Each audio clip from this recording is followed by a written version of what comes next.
Pain reduction doesn't happen overnight. It takes time and it takes practice to change pain. There are many misconceptions and pitfalls that people have when they're trying to change their pain. We try to change it quickly, and that usually doesn't happen, and this often leads us to give up. Other times what happens is we see so many things that we need to change, and we get overwhelmed by all that. How do you find a way to be able to do the groceries? How do you find a way to do the laundry? How do you find a way to just sit and have less pain? How do you find a way to do the exercise that everyone has given you?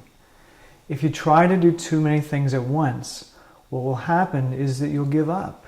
It'll be too much, it'll be overwhelming. So you want to find a way that you can approach your daily activities so that it doesn't overwhelm you. You want to find a way to just pick a few things. Pick one thing, maybe pick 3 things. Every day you're going to try to change those. And then you do your best with all the other activities so you don't become overwhelmed. We also find that when people are trying to reduce the pain, that they need a plan. You need to find some way to make a plan. Whether you do formal goal setting, or maybe it's just you wake up every day and you say, what will I do today to try to change my nervous system? If you have that kind of plan, that's how you will succeed. Really, to get better, to reduce your pain, to get more active, to restore the quality of your life, this whole idea of practice becomes so important. So how much practice do we need? The problem is we don't know for sure. But from other things in life, we know that if you want to change how the nervous system is working, you need to practice it every single day. So every day you do something to try to change your nervous system, something to try to reduce your pain. And your expectation should be that if you do that thing every day, for a week, for 2 weeks, for 3 weeks, for 4 weeks, after 4 weeks or so, then it might start to change. We expect change to happen too quickly, and we expect to change too many things all at once. You need to pick a few, and then you need to practice those things over and over and over, and then maybe in a month or so you'll find some change. One example of this would be breathing exercises.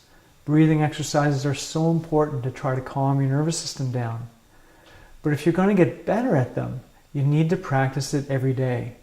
So you shouldn't expect that when you do breathing exercise today that it'll decrease your pain. You should expect that if you practice that for 3 or 4 weeks every single day, that then you might start to get a change in your pain. And the real beauty of all this is that if you practice it over and over and over again, it starts to invade your life.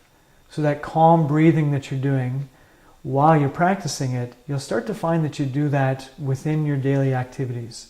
And that will start to spill over and make all your daily activities better.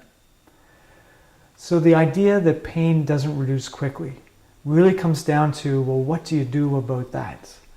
Approach these things about pain management with the idea that you need to practice them, you need to be persistent, you need to be patient, and you also need to be compassionate with yourself. You can't beat yourself up when you don't succeed right away. Give yourself a chance. Understand that for everyone who has chronic pain, the pain is variable. It gets more, it gets less. It's like a moving target. And so you need to find that compassion for yourself.